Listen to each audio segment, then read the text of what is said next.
Okay, so before we dive into what I'm referring to about the feds screwing or attempting to screw Dylan, and give you a brief background as to who I am. So my girlfriend is in Dylan's inner circle. And by inner circle, I mean inner circle. Like they've hung out almost every day since the incident occurred. And I've seen her a plethora of times as well. So you're going to notice I'm not going to use words like allegedly, supposedly, because all of this is actual first-hand factual information. Where should I start? To clear things up. First of all, there's a lot of misconception about Dylan suffering from PTSD or trauma or any of that. None of that is accurate. In fact, when we try to console Dylan after the incident, she's the one that was laughing at me and my girlfriend and I, talking about we're so weird when we tried to give her a hug and stuff. So she's still the same old Dylan. She's had a rough life growing up. She's been through a lot. She doesn't have PTSD and didn't suffer any trauma. The incident that night, and what I'm referring to with the feds actually put a lot of words into her mouth that she didn't say herself first. So there's a lot of leading statements that they were insinuating to her. And she was really scared the first few days, obviously, after the incident occurred. So, like, the reason none of it makes sense in the affidavit is because it didn't really happen that way. So she never stood there shocked when she saw the individual. She was just standing in her doorway, like anybody who opens the door. It was just, she opened the door and yelled at Ethan and Xana, and who she thought was their friend. She yelled at them to be quiet. That's what was going on with that situation. And she just went back into her room. She locked the door like usual, and went to sleep. Everything was quiet after she yelled at them, so she didn't think anything of it. For everyone who's creating these random stories about her being shocked or traumatized, she didn't realize anything was going on. And it might sound crazy, it might sound dumb, but she really had no clue anything was going on. They were being a little loud, so she yelled at them to be quiet, and that's it. She locked her door, and she just went back to her room. And she didn't want to be nosy or anything. So, she was kind of new to that house, so she didn't want to be nosy and, get all up in their business, especially at, in the middle of the night or early morning. So it's as simple as that. Everyone trying to blow that whole situation into something that's not. So yeah, that's that. And she didn't actually get a real good look at Brian. At the time, she assumed it was one of Xana and Ethan's friend who was just getting ready to leave, who was walking out. She didn't get that good of a look. The feds were really aggressive with Dylan the first few days, which is why she hired the attorney to begin with, because of the treatment of her during the interview, more like an interrogation, to be honest.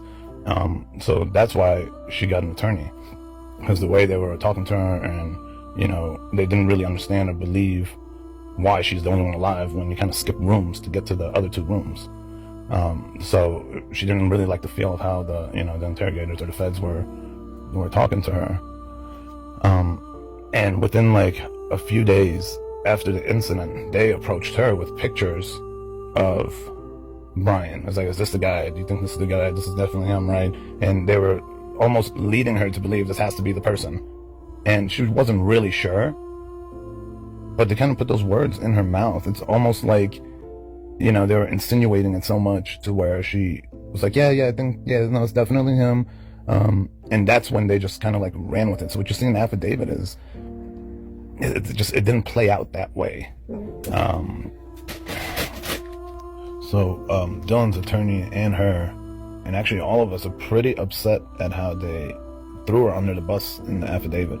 When's the last time you've seen a witness or like a snitch in a case, their actual names being mentioned? The fact that they didn't redact it.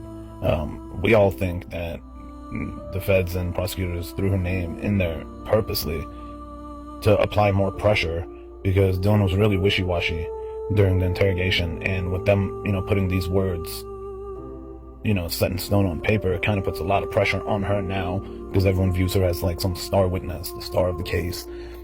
So that's what we all believe, that she kind of is getting screwed over by, the feds and the prosecutor. because now she has to testify and she has to say kind of what words they put in her mouth instead of what she actually believed, and what she actually knows happened, like with her own words, not words that were like shoved in her mouth, So, yeah, her attorney was pretty upset. She's pretty upset, but at the same time, she knows that, she can be a huge help in this case. So it's not like she's identifying somebody she didn't see.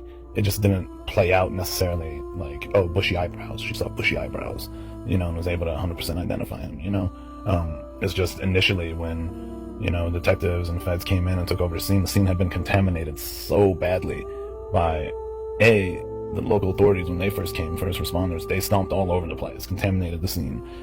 All the, other people that were at the house, they were, walking up and down the steps, to make sure what they're seeing is what they're really seeing. So, I mean, this is a scene that was really badly contaminated. So to equal the playing field, the feds feel like, having a star witness is critical here. But just the way she was being interrogated initially was, it's kind of crazy. It's not what you guys think. They weren't being all sensitive and gentle to her. They were really accusatory and kind of, pressured, put the press on her. Thought that she might have something to do with it because it just didn't make sense to them why she's the only one alive. And on top of that, didn't see anything or really hear anything.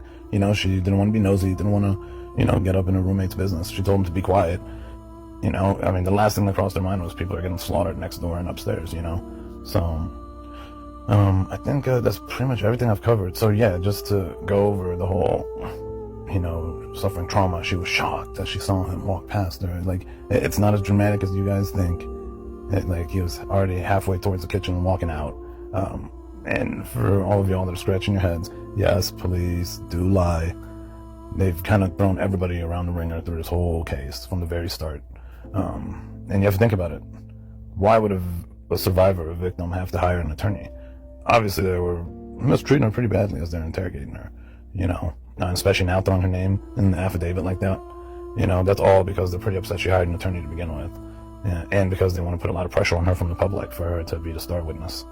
But aside from that, she's doing good. She's the same old Dylan.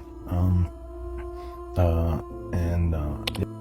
While listening to this interview, I couldn't help but feel like I recognize this voice.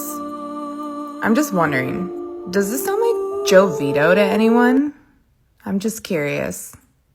No, there's no trauma, PTSD, anything. She really feels for, her friends who are deceased, and, she does beat herself up a little bit about, not being more involved in the situation that night. But, realistically, I mean, something like that's not going to cross your mind. That something like that's taking place in your house. So yeah, she does feel for the family, and, she's really saddened by the whole situation. But as far as her as an individual, she's still the same person. She's not like a traumatized individual, So yeah, I think it pretty much covered everything. And let's see. Yeah, that's everything. Hopefully this video doesn't come off sounding crazy, and clears up a lot of the questions everybody has. All right. So there you have it. What do y'all think? Do you think he was really in Dylan's circle? Or do you think this is just another person on the internet bullshitting, trying to fuck up the narrative? Give us your opinion in the comments below. Thanks for watching.